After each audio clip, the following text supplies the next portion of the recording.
What's up, Earthlings? This is Triz. The US inflation rate has reached the highest it's been in 4 whole decades. What does this mean for Bitcoin hodlers or the average consumer? Are officials even giving us the real numbers, or is the rate even higher? We'll talk about this and more in today's update. But before we jump in, I want to thank you for joining the Earth channel, the early voice of the Earth DAO.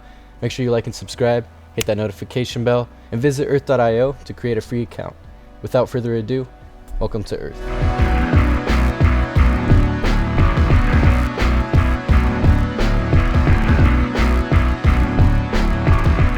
It looks like Brazil will be getting a national CBDC by the end of this year. At an event on Monday, the Brazilian Central Bank President Roberto Campos Neto announced that a pilot CBDC program would go live in the second half of 2022. This central bank digital currency would be called the Digital Real, and Neto confirmed that it would be a fixed supply with only a certain amount of digital real being minted.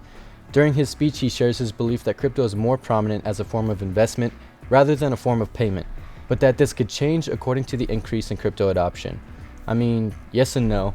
There are definitely some digital assets that serve as a wiser choice for investments than as a payment mechanism, like investing in Bitcoin because you know that it's a solid foundation as a store of value and that its integrity will no doubt surpass that of real-world assets. There's also plenty of infrastructure available to support the use of crypto for real-world transactions, but I can see how a possible obstacle may be the reality of high transaction fees with some digital assets. We'll have to see how this digital real tackles the concept of transaction fees and data privacy. Although in the framework for the CBDC, we can see that there are guidelines in place for combating money laundering, which in itself imposes a heavy blanket of regulation over the digital real. According to Gemini's 2022 Global State of Crypto report, 41% of global crypto owners purchased crypto for the first time in 2021, with Brazil accounting for 51% of those first-time purchases.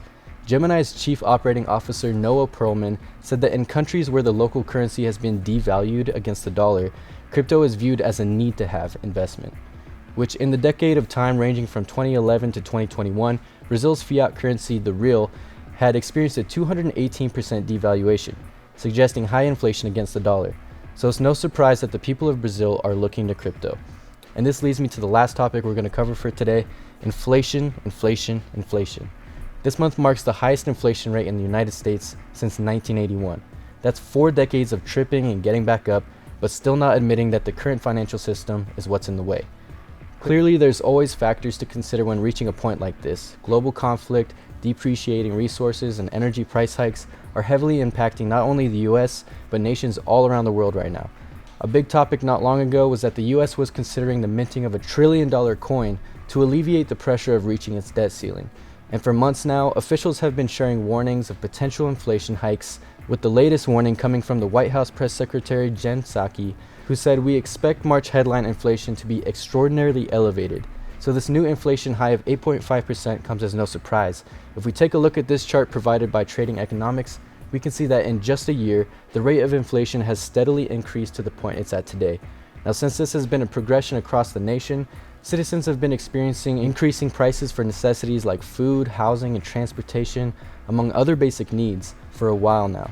And with the cost of energy and consumer gas prices elevating, the cost of living across the board will likely become too much for people who are just barely getting by. That's a hard pill to swallow when we take into account some of the factors affecting labor shortages. And how accurately are these inflation rates even being determined? The true inflation rate could be higher than the 8.5% metric just by broadly analyzing the factors rather than deeply reviewing and recording them. Now, for Bitcoin hodlers, it's widely known that Bitcoin serves as somewhat of a safe haven in the midst of fiat inflation, as Bitcoin promotes a deflationary attitude by nature. Rather than printing a bunch of cash and relying on the policies within the Federal Reserve, Bitcoin's fixed supply and decentralization inherently make it a valuable resource. Federal Reserve Governor Lael Brainerd said today that getting inflation back down toward the Fed's 2% goal is the central bank's most important task. And several of Brainerd's fellow policymakers have signaled they may need to jack up interest rates in bigger than usual half-point increments to get policy more quickly to a neutral rate of about 2.4%. And now they're also looking to trim $95 billion monthly from their $9 trillion balance sheet. But many analysts and investors are worried that tightening up policy and trimming the balance sheet too quickly could send the economy into a recession if businesses respond to higher borrowing costs and falling demand by cutting jobs. It seems that the Fed might be predicting the outcome and related factors to be a success, but only time will tell. Anyways, that's all for today, guys. Thanks for joining the Earth channel, the early voice of the Earth DAO. Make sure you like and subscribe, hit that notification bell, and visit Earth.io to create a free account and qualify for your Earth Early Adopter incentive. Stay well and safe, everyone. I'll see you next time. There's an inverse relationship between understanding Bitcoin and willingness to spend it. As a person's understanding of Bitcoin grows, their willingness to spend it declines. After all, who wants to spend Bitcoin on a pizza when Bitcoin is expected to continue increasing in value over time? It's simply better to hold on to your Bitcoin and crypto assets and spend your fiat money instead. This is friction for crypto adoption at the payments layer, and this friction will cause larger problems over time if we don't address them now. Welcome to Earth. Earth is a global DAO and a hybrid-backed fixed supply digital asset designed to function at the payments layer. Similar to the gold standard of years past, where paper money was backed by gold, Earth is backed by Bitcoin, Ethereum, and ownership of the planet. Earth asset backing grows as Earth is released to market, as DAO real estate and crypto holdings generate yield, and as NFT royalties are captured through tokenized fractional real estate sales. Earth backed by these assets reduces friction at the payments layer and provides a clear path for crypto adoption and everyday use. And the payments layer is just the beginning. Learn more about Earth, including government onboarding, the Earth DAO, a path toward decentralized global governance, universal basic income, and how Earth will function to improve the human condition and build a stronger planet. Thanks for watching. Be sure to watch the other videos in our educational series.